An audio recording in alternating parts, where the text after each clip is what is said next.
Welcome to the D&D Fitness Radio Podcast, brought to you by your hosts, Don Saladino from New York City and Derek Hansen from Vancouver, Canada. In episode 50, we talk performance and recovery with Dr. Jeff Spencer.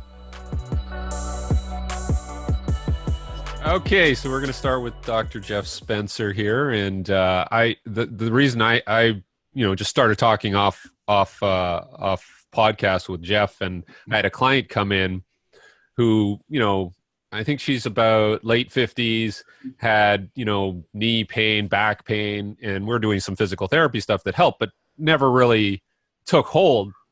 So she said she ran into somebody and they said, oh, you should get your hair analyzed. So she got her individual, bits of hair cut off, gave it to the person. They had it analyzed at a lab and found that she had high levels of heavy metals in her system based on the hair analysis. And so she's changed her diet, taking some specific supplements, and she's noticed a big change, probably the most profound change she's had in like the last 10 years. So Jeff, would you like to speak to that? I mean, I'd heard some stuff about hair analysis, but nothing like this where it's, changed somebody's, general well-being and health. Yeah, it's really interesting that when we talk with the clients about performance and they're telling us, there's nothing more I could do, I'm putting out every ounce of energy that I can, and they really believe that that's their peak capacity. But, the question that we have to ask is, what's holding you hostage, or what's usurping and stealing that hidden 5% that you don't know about? You think that you're performing at your best, but again, 5 or 10% is being held off the table by either heavy metals, like, for example, mercury. Mercury takes up all the binding sites in the Krebs cycle where you can't generate energy. It's just not possible. It's like a little molecule that steps into the gap where something should be happening to generate maximum ATP, but it's just not able to do that.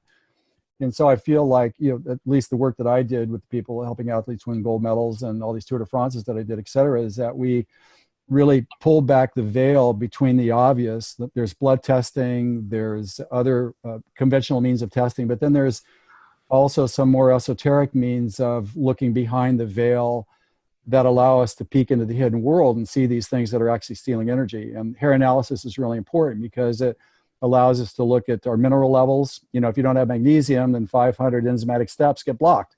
Mm-hmm. And we could look at levels of copper and all these other things that, again, traditional methods would not detect, and the prescription would be, you're doing everything right. I know you can't do any more, but in reality, we know that there is more.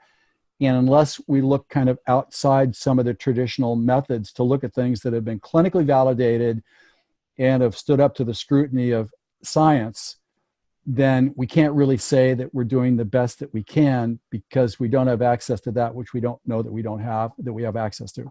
Yeah. Sorry. Yeah. She said that if she had blood work done, this stuff wouldn't have shown up, and 100%. That this was, 100%. So I found that interesting. 100%. It's amazing to me that even in some of the highest institutions of sport training and performance, Olympic level, high professional levels, they're still not acknowledging this hidden world. And to me, it's criminal, because that means you're actually not protecting your investment, and there are billions of dollars spent every year on the hope that talent can be manifested. But if we're not looking at the things that prevent overtraining, preventable injury, the missed catch in the end zone, the sprained ankle that didn't have to happen, we're really not looking at the opportunity as it really stands. And let me just say this, is that, I did 9 Tour de France's over 13 years. And my job there was to support the recovery for the riders and to make sure that they showed up every day ready to put in the best mental and physical performances possible. And I had the amazing blessing. I had no oversight committee looking at me, some academician looking down on me saying, well, show me the papers on all this stuff. The word that I got was, just do what you got to do because you know what you're doing. Let's create the model of the future now. Let's make sure that we get the competitive advantage. And so I had the opportunity to explore all this stuff and to be able to assemble these methodologies for not only finding the missing parts to the elusive potential, but also the ability to validate them through perhaps the most difficult sporting event on the planet. So there you have it. Well, I mean, I think my main question is first, starting with the lowest hanging fruit and allowing people to actually understand, because I know it does get confusing, and I know I'm someone who likes to kind of dissect what's going on in my body, and Yeah. I've done blood testing, and I've done stool testing, and I've done saliva testing, and now you're hearing about hair, which is Right. I'm hearing about hair, which is incredibly intriguing. But is there any way to quickly kind of differentiate, like, what are you getting from hair that you're not getting from blood, that you're not getting from stool? Like, I mean, I just named 4 different methods, and there's probably way more than that, right? Right. I mean, it goes, Yeah. Right. kind of break it down for us a little bit. Yeah, sure. Well, okay, stool is stool. You're going to be able to find a lot, parasites. You're going to be able to see digestive enzymes, health of the GI tract, cells, etc. Which is obviously helpful. That's one slice of the pie, but it's not everything. And then we have blood tests that have certain tolerances. You have false positives and you have false negatives. But how do you know which is which? You kind of have to take it on its own merit, right? And so those are valuable and need to be done because they can do certain things very well. But I think we need to complement that with other things that, again, clinical evidence and scientific scrutiny have clearly acknowledged as being efficacious, but they may have not made it past the barrier of scrutiny to get into major publications or being supported. And one of the things I also know is that, like, people that play big and work with people that play big, they're sometimes reluctant to embrace things that could actually find and complement, because if something goes wrong, then they get blamed for it. They don't want to take that risk. And then you also see in businesses where there may be a priority and a hierarchy of decision making where the guy at the top makes the decision for what happens below, but he may not know what below really is. You know what I'm saying? So I just feel like there needs to be a broad conversation about, is our objective truly to get the best out of us as an individual and collective as a team? And if that's our objective, I think sometimes we need to look at things in a slightly different way than we are. I think we should be open to a variety of different things and not be so biased by our educations or our exposures that we exempt certain things that could be critical. Yeah, that's great. Because I always get people who will throw like studies at me and say like, this research paper says this, and this is how I operate. Whereas I know some people who work in the high performance realm, like yourself, will say like, look, maybe that hasn't been studied yet, or maybe it hasn't been studied properly yet. Do you encounter that a lot, where people say, show me the paper that tells me I should do this? Well, yes, I do, but I can also show them the scientific evidence that what I'm saying is accurate, because there's a lot of things out there that has a lot of support, but it just hasn't made it through the filter of those people that decide what gets put onto the front page yet. And so, again, you can imagine me, like when I work with you too, I make a mistake with Bono. Well, that's bad for me. It's bad for him. It's bad for everybody. But I can't do what everybody else does, because then there's no reason for me to be there. So I have to really bring innovation, and I have to be very sure that what I do is going to deliver on its promise without any unanticipated downside risk. And so I just feel, again, that, just because we don't know it now, it doesn't mean that it hasn't been previously studied and investigated. And in my opinion, many of the things that are becoming vogue now, those were available 30 and 40 years ago. Right. Just nobody could embrace them because the vocabulary was just a little too hot to handle. And it got stuck into the energy medicine sparkler category, the smudge sticks, et cetera, I mean, how much research have we seen over the last several years that just have been false? I mean, it's not even like, oh, well, this was proved wrong. Or, when I'm sitting here in seminars listening to guys that I'm really good friends with, and 15 years ago they were saying something, and they're like, yeah, 15 years ago I said this. And I'm saying to myself, wow, you're right.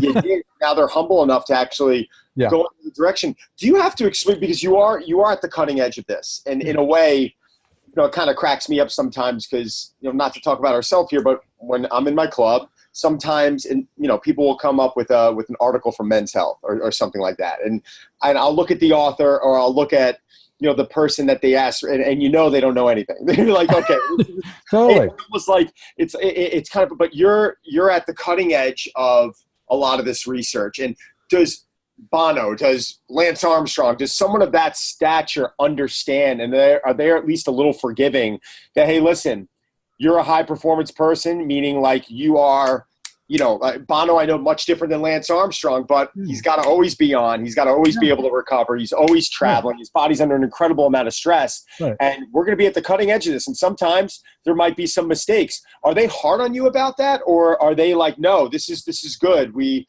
like the fact that you're humble and you understand, and, this is a bad turn and we're going to take another direction. Like, how do they deal with that? Well, I mean, it all goes back to trust. The only way that you would ever find your way into working with that is that you pass the scrutiny, because it's pretty incestuous at the top, and the body's the body, whether it's Bono, whether it's Lance. I mean, the body's the body, there's no exemptions, so to speak, there. And it's like, I would never do anything that is on the edge, that carries a certain level of risk. I mean, it's just, you don't do that. Right. And everybody needs to understand that there's this zone between what everybody else does that's supposed to be leading edge, and then there's what leading edge really is, and then there's the edge that's almost too close that you need to really pull back from yet, because you never want to play roulette with anything under any given set of circumstances. And I'm not talking about unethical choices and things like that. I'm just saying that the client really needs to understand that what you're doing is the best that can be done now, that is leading edge, but you haven't stepped across the edge, and you're not risking something that would put them in harm's way. I mean, for example, like it's classic where you see people that are going to do a 10K race for the first time, so then they change their diet the night before. Why would you do that? Now your GI tract is all screwed up because it doesn't know what to do with the new diet. So now they got diarrhea, or they're constipated the next day. It's classic, right? And so at the highest level, they expect and demand innovation, and they expect leading edge, but they also expect it to be appropriate where there are no surprises. So we just kind of need to know the edge there. Yeah, that's that's great, especially when you're working at the higher level. And I have a question about the higher level, and it may be controversial, and if you don't want to talk about it, I understand. Just so you know, I have a relationship with Charlie Francis, who was Ben Johnson's coach back in the day. Yeah. And we always get into these discussions of like, oh, he was only good because he took these drugs. But then I know there was like an infrastructure and smart people behind a lot of the other things they did, the training, the physical therapy, the nutrition. And a lot of time people poo-poo what the performance was because, oh, we knew they took drugs. Yeah, sure. Do you find people doing that? I mean, I listen to Lance Armstrong talk and his podcast and all that. And a lot of time he says, look, we did some really good things that sometimes aren't really looked at because of the other stuff we did, which everybody was doing. I mean, do you get into those discussions a lot of time and say like, look, you got to separate that from what we actually did too? Well, I mean, that's one of the tragedies, for me personally, just about this whole thing, is that because Lance and Johan gave me the incredible luxury of doing whatever was necessary to create the model of the future now. It's almost unheard of in sports that you would be given that capacity to create the extraordinary. And we did that. I mean, in 7 tours, I think we lost 3 guys, one to a broken arm, one to a concussion, one to severe tendonitis in our first tour. But that's unheard of. That's absolutely unheard of, to lose 3 guys in 7 tours, unheard of. And that was because of what we did to make sure that the riders recovered well and that they showed up every day mentally and physically ready to put in the rides of their lives. That was not an accident. And I understand that this is obscured by the drug challenges associated with that era that's pretty much been fully exposed, that this was a culture and everybody was doing it. And you factor all that out, but still you have these distinctions that need to be explained somehow. And I'm not tooting my own horn. I'm just certainly saying that having been given the latitude to explore everything that was possible, that was legal and ethical, to support performance and support the body's natural physiology to perform and recover, we did that. And it's something I'm really proud of. I'm sad that it can't be a case study that other people could look at. I've never told the story on what exactly we did and the gizmos and the approach to that. I think that it deserves to be stated at some point. Yeah, why don't you? That's what I was about. I'm sorry to cut you off, but no sweat. And it's really a shame because I I get a little emotional about it. I couldn't even imagine how you get, because, the general public, they really don't know. And the media, they really don't know. And, Right. It's funny, bringing up bodybuilding, or bringing up Major League Baseball, or bringing up the Tour de France. I don't care. Barry Bonds is on it or not on it. He still has to hit a round ball with a round bat coming at him at 60 feet, 6 inches. And he led the league in walks that year. And guess what? Steroids isn't going to do that. And I understand it gives an edge, but when you're in a level, and technically I feel like these guys were in a level playing field. Like, regardless what they did, I'm not here to talk about that. But these are extraordinary athletes doing things that if you gave twice the amount of PEDs to someone who's even a good, someone who's good at that craft, they're still not going to get to that level. Yet it's so diluted. And, rather it's like, and then I feel like, and I'm going to go on a rant right now. I apologize. I thought you were already on one. It's my only place to do this. But, but then instead of like almost embracing it and saying, all right, let's flip over every stone and let's expose everyone. Maybe let's find out who did this, and let's find out, let's do some research on it, and let's really test to see, is this, how helpful is this? And they could have used that as an opportunity for modern day science. I agree. But rather it became more of this pissing contest of trying to throw people in prison. And for me, I'm like, listen, let's turn, what's that line? Lemonade. Let's turn lemons into lemonade. Like, let's just it is what it is. Like, let's just figure something positive out. But even with Major League Baseball, they're going back 15 years and they're exposing Brett Boone. Like, who gives a shit about Brett Boone? It's done. It's 15 years ago. Let's focus on the future. Do you have thoughts on that?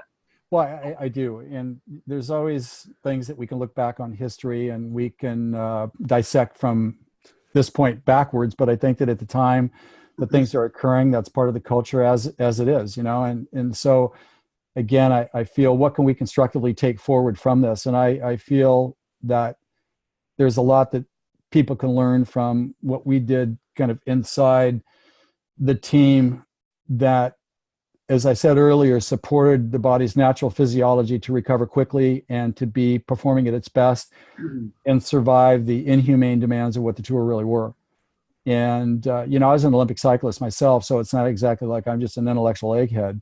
It's like I kind of know what the real deal is, on the firing line when the blood flows. And so I'm completely in alignment with that. And, I'd be more than happy to share with you guys some of the secrets that we did at the time. And I don't even know if anybody's doing them now because I'm not in touch with what anybody's up to. So I would say, first and foremost, I think that the most important thing for us and the approach that I had to dealing with this is that I looked at, first and foremost, how do we remove the global body impediments to the natural physiology that supports recovery? That's a global systemic approach that I developed specifically for that. And once we removed all the impediments that were in the body and in the mind, we then were able to go after a localized complaint.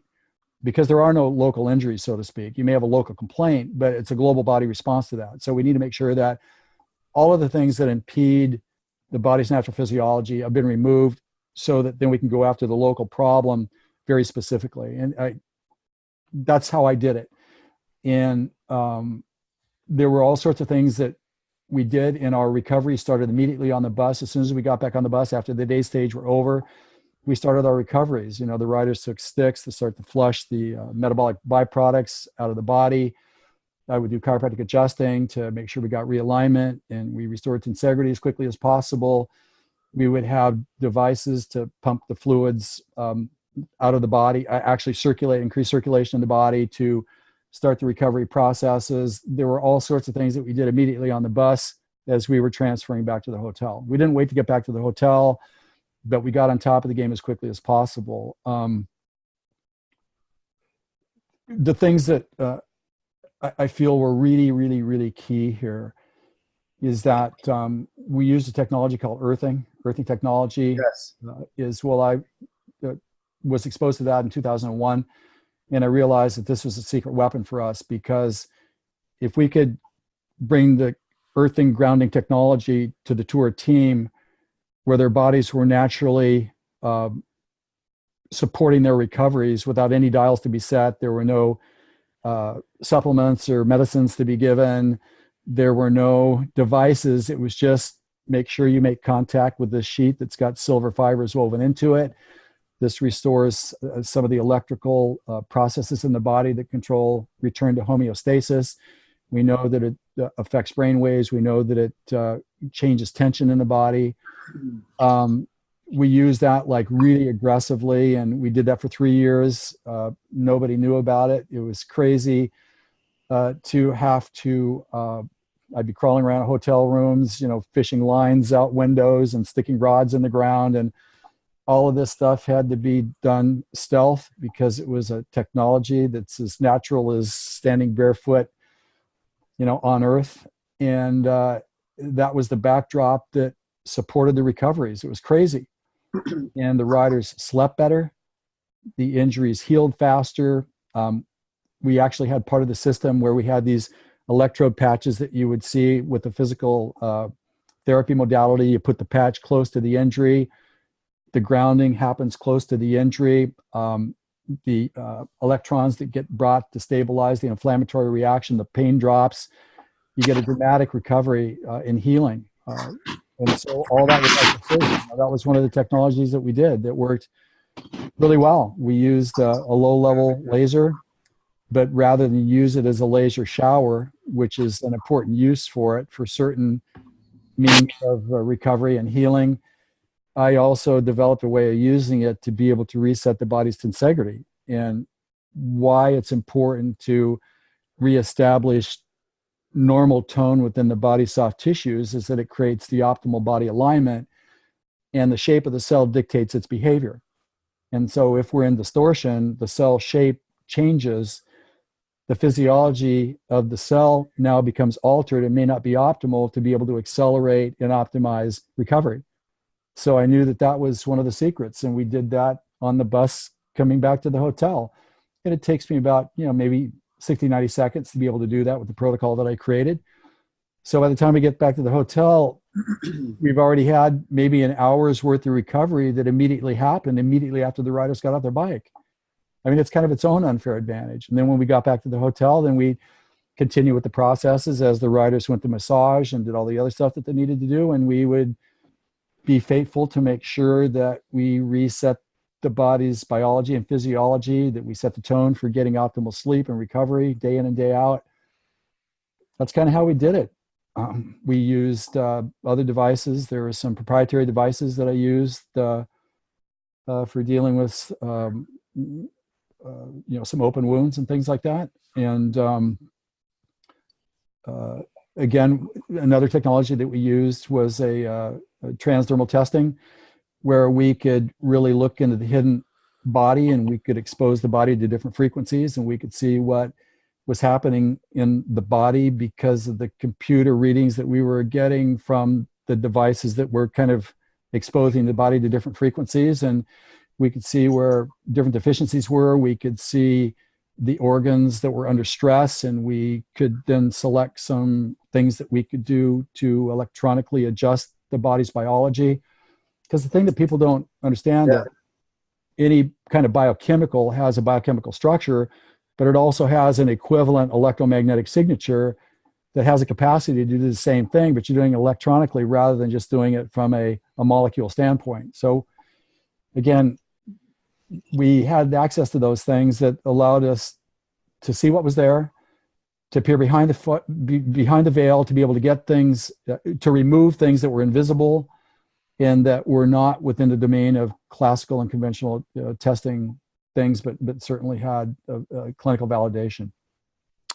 Yeah, it's interesting because I work with electrical stimulation for about 25 years, and I've just started a relationship with Compex. And was there anything, that you could talk about specifically, like the proprietary stuff? Like, did you use DC current, AC current? Like, I'm curious to.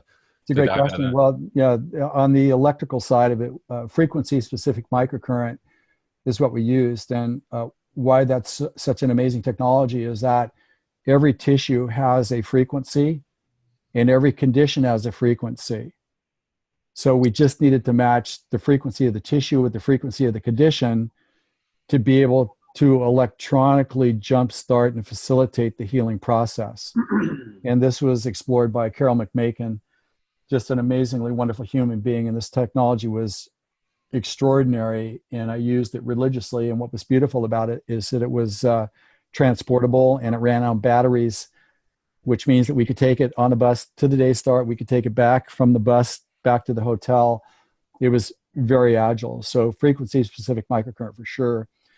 We also use the Mark Pro, which is a device that we use pads that can use to contract muscles, relax, contract, relax, and that acts as a pumping mechanism to get fluids in and out. Fluids coming in would bring nutrients to heal and oxygen. The fluid exiting would take metabolic byproducts out. Therefore, we could speed up the cycle of recovery. We used those were the principal. And then again, the transdermal testing is where we used a device with a little probe on acupuncture points. And when we would introduce a frequency into the acupuncture points, we could test different organs and things like that and see which ones were under stress, personalized for the individual. And we could use frequencies to then upgrade the biology to support the recovery of that organ. And again, that was completely mobile. That gave us a tremendous advantage. While I don't know what the other teams were doing, but as soon as we got on the bus, we were in recovery mode. And we stayed vigilant to that. And I had to select things that could be done easily for the riders, where they didn't have to move. They could just sit there and recover while we did it. So that's Derek, the kind of the electrical devices. Yeah. Have you taken that model and kind of put it in, like, say, a swimming model or other sports and used it successfully since? Yeah, 100%, because the body's the body. There may be different training methods based upon the demands of the sport itself, but the body's still the body. And the most important thing for the body is that the body be restored back to its ideal geometry as quickly as possible, because when you have equal tension of the soft tissues in the body, then you have ideal cell shape. And when you have ideal cell shape, then the function of the cell is optimal. And if we don't have ideal cell shape, then you get compression in certain areas. You may not get hydration in those areas. If you don't hydrate certain areas because they're mechanically compressed, then the frequencies that control homeostasis can't get there. Light cells give off light, 634 nanometers in the visible light spectrum. And the reason why cells give off light is that's how all the cells in the body talk to each other simultaneously to orchestrate a unified homeostatic response to healing quickly. The nervous system is something, but it's not everything. So how do the rest of the cells in the body talk to each other if the nerves don't get to the individual cell? There's got to be other ways of doing that. And I knew specifically that light and laser was part of that, and that we could use different wavelengths to induce certain desirable physiological responses in the body. And we used that liberally to our advantage. And again, the low-level laser was transportable. We didn't need a wire. We didn't need an outlet to plug it into. I got a question. You mentioned, first of all, Jeff, this is like, Derek and I have never, I know I never have gone on a podcast without saying so little, which is unbelievable, because you're running me through the ringer right now. This is like, this is fascinating. And thanks. I just want to continue to listen. You mentioned something called earthing, which I experimented with it. I want to say close to a decade ago. One of my nutritionists introduced me to it. He started sending me some readings on, the Earth. Basically, it's the Earth's forces, correct? And it's the Earth's electric field, which is a layer of free electrons, and that's really important because electrons stabilize free radical reactions. And when we look at the byproduct of increased metabolism that we would see in any workout, right? When oxygen and glucose combine, it leaves free radicals behind, and free radicals damage and pro-age the body. So when we use the earthing, we have an infinite supply of electrons to stabilize free radical reactions. And that's how we got pain to drop. And that's how we got accelerated tissue healing because of that. Okay. So my question is, it was so long ago, I can't remember the device, because I remember I was sleeping. It was like a pad you would sleep on, I think, right?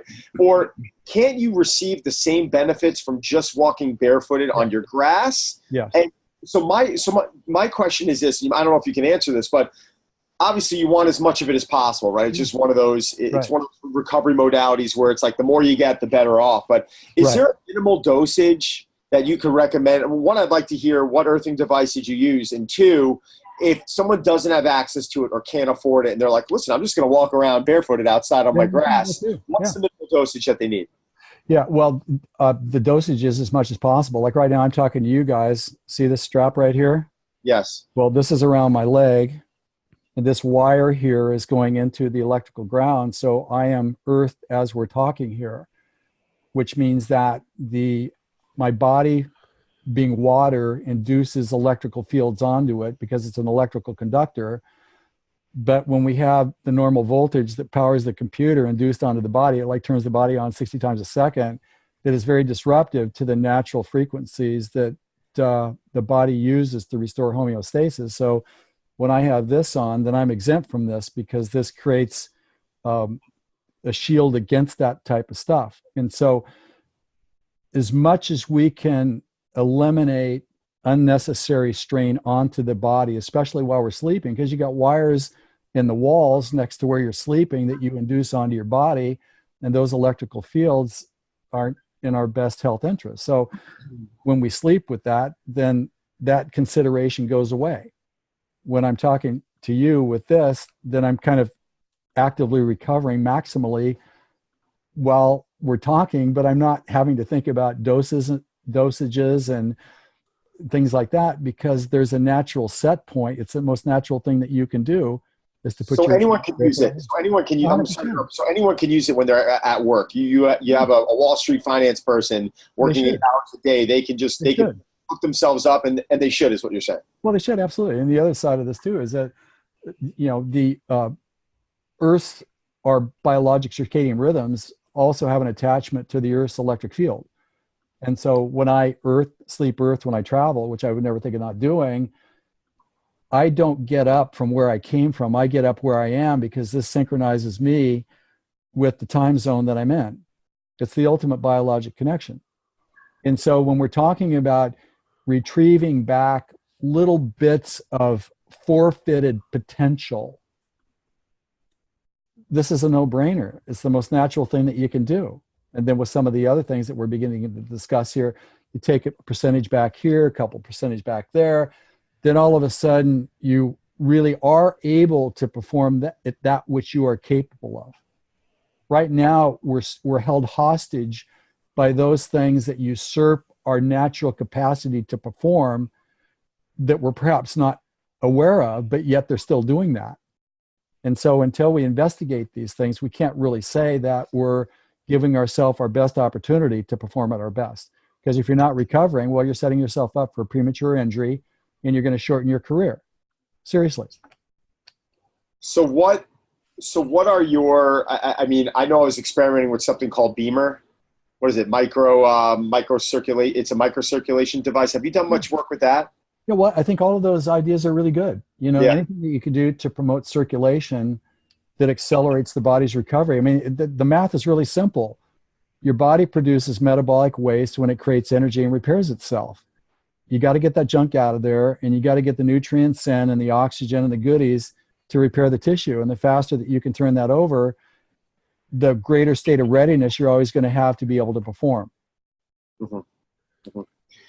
All right. Yeah. So how about, I'm sorry, Derek, go ahead. Go. I mean, I can keep going here. But no, I know. I just want to know how to get this device on me. What's your device do you recommend, by the way? Sorry. And then Derek. No, that's exactly. Yeah, this is earthing.com, EARTHING, earthing.com. That'll tell you everything you need to know. And I first learned about this in 2001, and I recognized that this would be a secret weapon for us at the tour. And I talked with the guy that developed it, and we developed a prototype system for me to take that we could use at the tour. Wow. Amazing. Yeah, I got to look into this. Yeah, totally. Competitive advantage for sure. I remember reading something, it might have been in Tyler Hamilton's book, but they talked a lot about like we had to keep our body weight down. And what challenge did you face is, in terms of making sure the riders didn't get excess muscle in areas they didn't want it and carrying this extra weight through this long Tour de France. But they need, energy, they need, protein, they need all these different things. How did you balance that out? Well, it's really quite interesting because the riders, they're compulsive about their weight because your weight to power output kind of is the magic number that determines how well you're going to do. And every ounce that's unnecessary on the body. It's like, dragging an anchor up a hill, and you may be climbing 30,000 vertical feet in like one day. And the riders, they're consuming 10,000 calories a day and they're still losing weight. And so this is a problem. And the other thing is that when you're under such severe mental and physical strain, I mean, the tour is not, if you have a bad day, you'll be home in 20 minutes. You can sleep it off, right? But the tour is like 21 days of hell, basically, where rain or shine, sleet or snow, you got to wake up and you got to put your clothes on. You got to go to work. Whether you're sick or injured, it doesn't matter. You show up and you get the job done. The physical and mental strain of that obviously creates severe hormone imbalances where cortisol is off the chart, which is catabolic. It breaks the body down. You don't want to eat because what happens when you're under severe stress, your GI shuts down. And so now how do we get food broken down and into the body to repair? How do we actually do that? So that's an important question. And the other thing is that the mental side of this, like people say, well, what did the riders eat? And so I tell them, and they say, well, did they ever eat cake or cookies? I said, yeah, they ate cookies every day. And I said, you're kidding me. How could they possibly do that? I mean, the world's most difficult sporting event. And I said, look, imagine your worst moment times every second in 3 weeks. And then somebody's going to talk to you about alfalfa sprouts. You really want to hear that? It's like, this is the only joy these guys have in 3 weeks. A couple of cookies, big deal. I love it. I love it. So, we had to kind of do the practical with what was doable. And as long as we kind of covered the bases, and, we kind of had a rule here, is that, like, let's get it 90% right. Let's not go for perfection. Because if we get it 90% right, then it's probably a lot more than other people are doing. So that's how we did it. That's amazing. I have a question. So there's a lot, as we're on recovery modalities right now, because for me, listen, we put stress on our body, and you start feeling it. I'm 42 now, and the body gets sore, and you get achiness, and you get a tendonitis in the knee, and you can't get it to go away, and you're sitting here going, oh shit, like, this isn't like, what the hell is going on here? Yeah, mentally you want to keep going, but there's a lot of things that are getting thrown at us right now. It's very tough to be able to quantify whether it works or not. Like, for instance, Beamer. I had a Beamer device that was loaned to me for a year. I used it.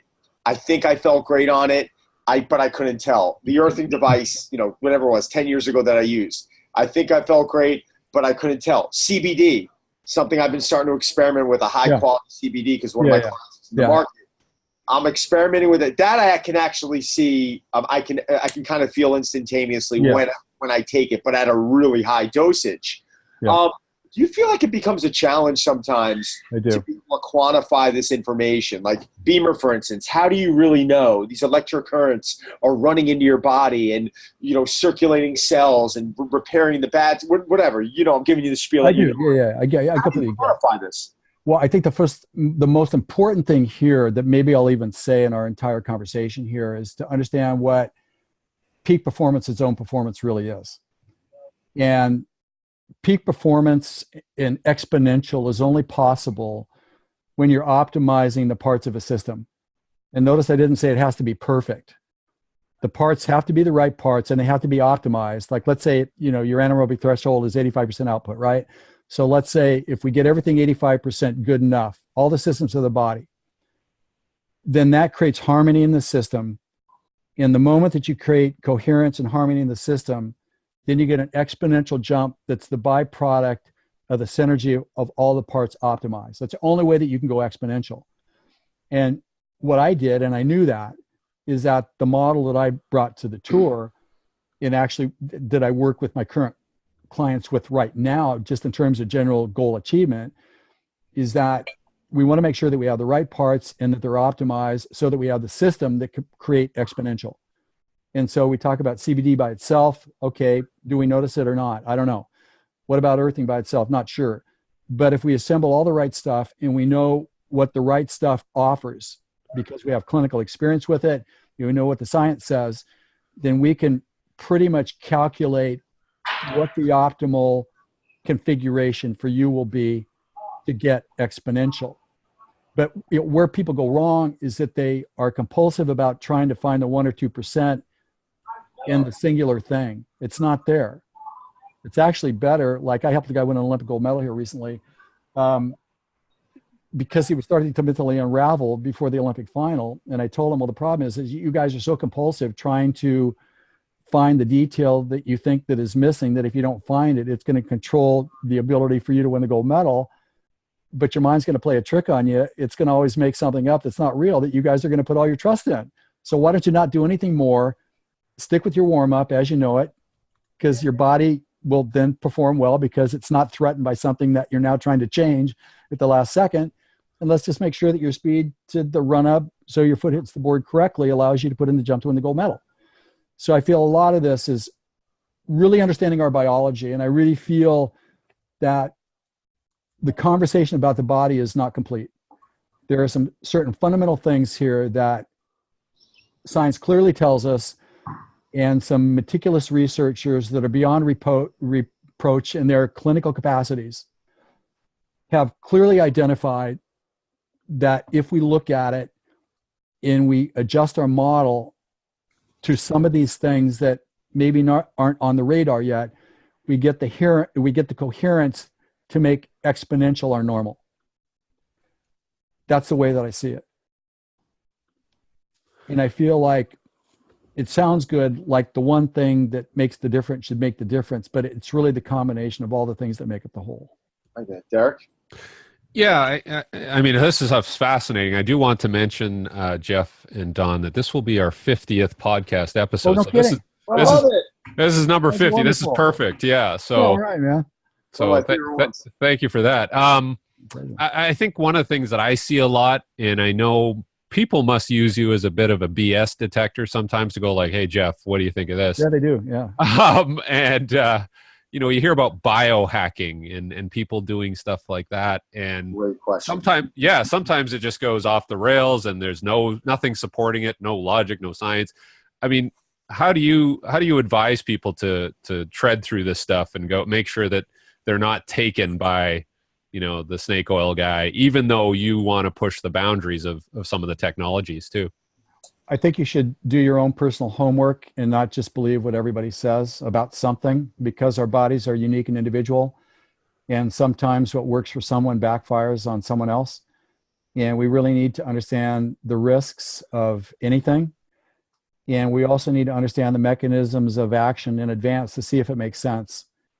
Because if the known mechanism of action kind of makes sense, then you have a bit of a safety net that you'll get the projected outcome if you're clear about what your unique circumstances are and what the interaction of that may be with those things that you are currently using. A lot of this stuff is new, and immediate evaluations and assessments of benefits, that's different than a long-term look at things. And I feel that we just need to kind of do a reality check on ourselves about what it is that we're going to expose ourselves to and make a calculated choice as to whether or not we're going to do it. You know, it's funny, you know, I think people are forgetting, maybe not forgetting, because I don't think they knew to begin with. And I don't mean that as a general insult to a lot of people out there, but, you know, there are individuals like yourself who have spent a career studying this stuff, and who, you know, I rarely like to use the word expert, but I would use it in your field. You're not an influencer. You're not someone who's out there sprinkling fairy dust on social media. I'm big on social media, but what frustrates me is that there are real sources out there that people can go to. Yet there is so much confusion with these questions. Biohacking, I think, say what you want. I mean, I want to get your opinion on it. Yeah, absolutely. I feel like it's an individual who could be very smart could study something pretty quickly. You know, Dave Asprey can pick up a training manual and study CSCS and probably memorize and understand every word in the book pretty quickly. Does that mean he's suited to train someone? Right? And I feel like we're in this world right now, and that's not, you know, not a kick in his face, but I guess it kind of was. Sorry, Dave. But, you know, I think the reality is that there's a lot of confusion, and I really think there needs to be some quality control on all of this. Can you give us your opinion? Yeah, I completely agree on that. And one of the things that I find that's a little bit alarming, that you have academics saying things based on the current science as we know it, but that's current science as we know it. It may not be the ultimate reality, or some revelation in the next couple of weeks or months that may adjust how we look at things. So I think that excluding things prematurely just because of what might be said that's incomplete, but it's what we know now, you can put those things aside and just kind of wait on it, not make any decisions on it, but don't put yourself in harm's way. Don't be the canary in the mine. I feel like many of the things that are being hypothesized today, we'll realize that there was nothing to them, that they didn't deliver on the promise. We may find things that we didn't believe had merit that now kind of move into the forefront.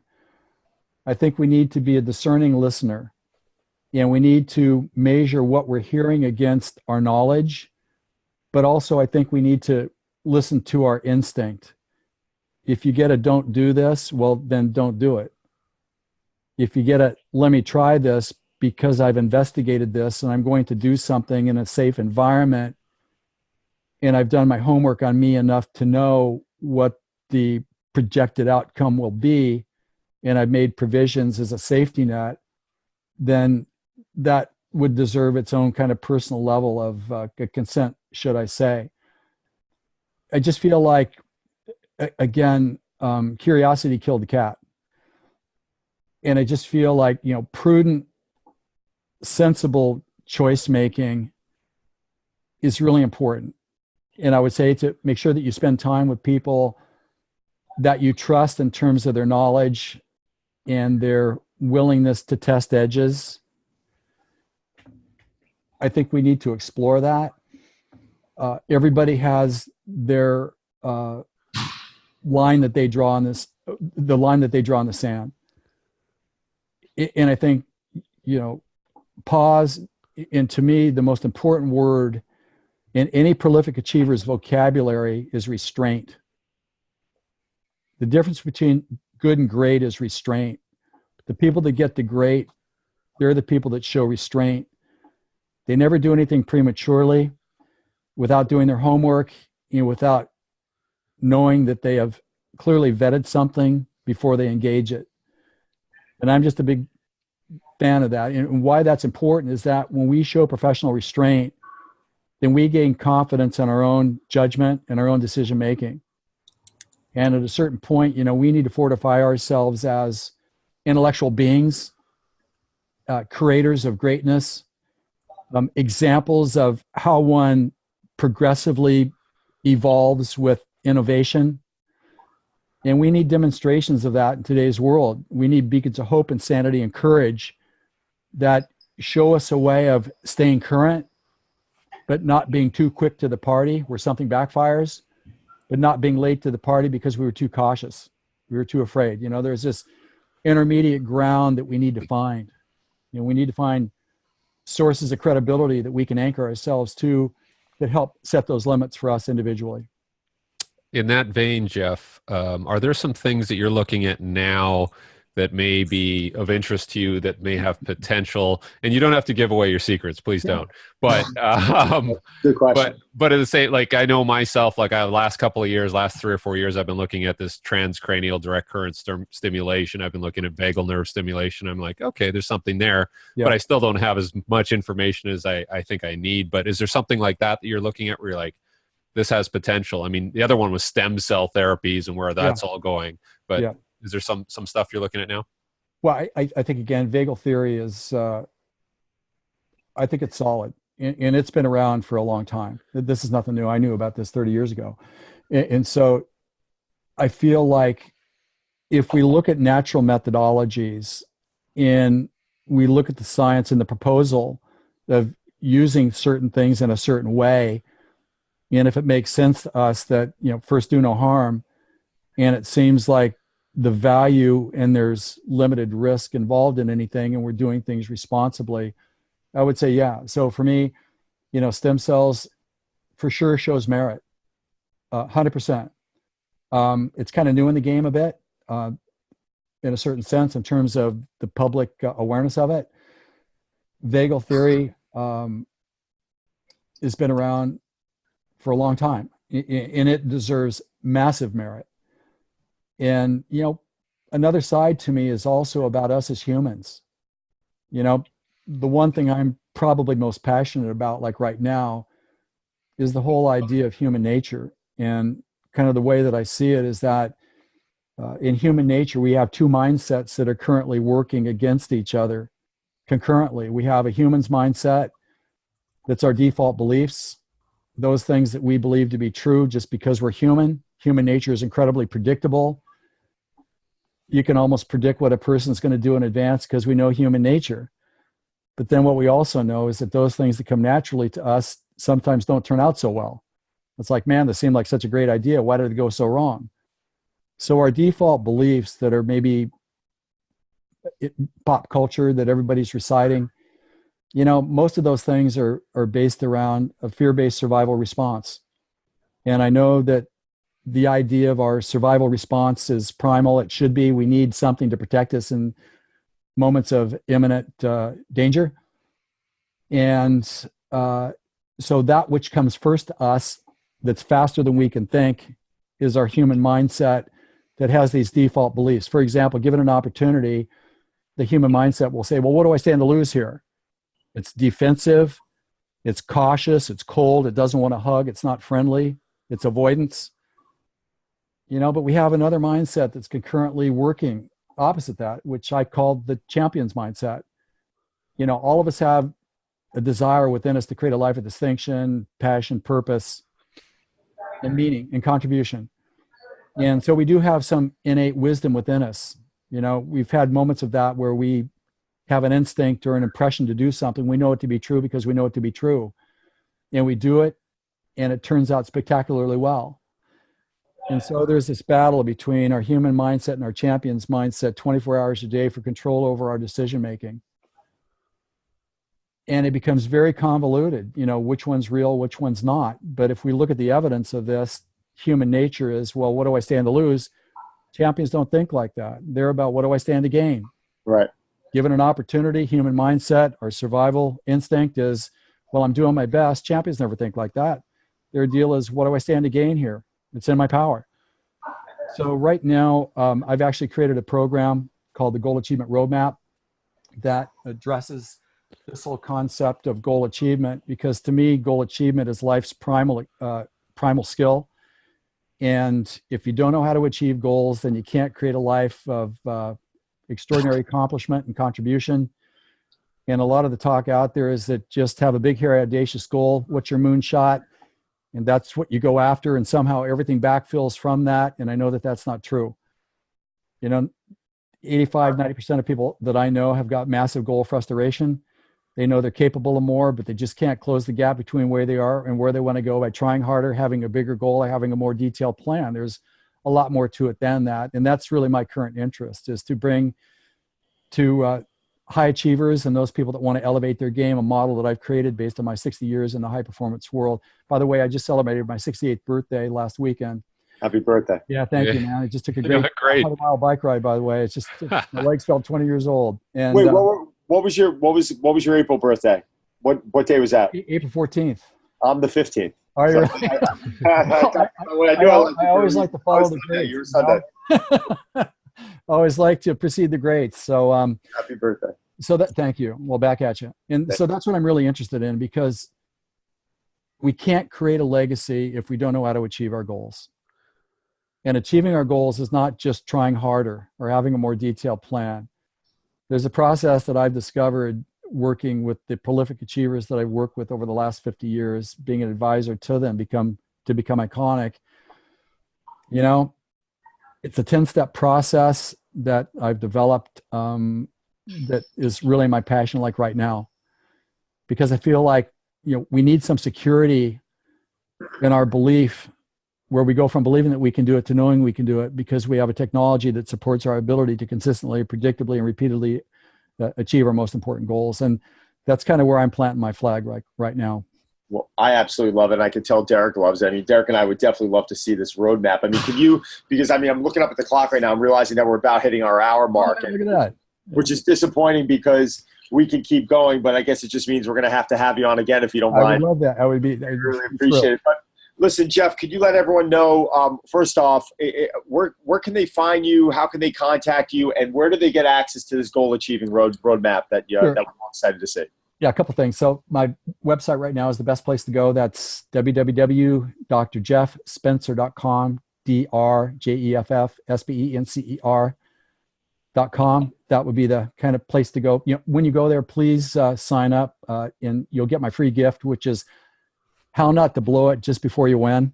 That's a 29-page article that I put together. Please, I love it. Take the time to read that. And you'll also get on my email list where I send out a couple of posts, a couple of blogs, a couple of podcasts every month. You'll find that invigorating for sure. And then if you have any questions about the Gold Achievement Roadmap, you'll also get that by opting in on my website at drjeffspencer.com. If you want to send me an email, you can certainly do that too. Jeff@drjeffspencer.com. I love it. Jeff, listen, thank you. Derek and I thank you. If you're ever in the New York area, make sure you hit me up. If you're ever in Vancouver, hit Jeff. I'm gonna be in Vancouver in a couple of weeks, and I'm gonna be in New York in about 6 weeks. So make sure that I connect with both you guys. Yeah, let me know. I'll buy you lunch. Call me. 100%. I'll get back to you guys by email. Yeah, we won't, like, the problem with Vancouver is there's so many sushi places, more than Starbucks places. And I'm going to avoid those heavy metals. I love it. But I got to make my annual pilgrimage to Blends for a chai tea latte. Will you? Okay, I'll join you. Cool, man. All right, Jeff, thank you. One thing I'd like to say, if I could, is that everybody, look, there's only one of you in all of creation, and there's 7 billion people on this planet right now, and there's only one of you. And there's always room at the top for the best, and I just really encourage you to follow the path of your curiosity and be a leader, because the world needs people that are innovative, that have great hearts and great spirits. And why not let that be you? Thanks again for the privilege. Thanks a lot, Derek. Thanks, Don. Thanks you, guys. Thanks, Derek. Talk to you. Take care.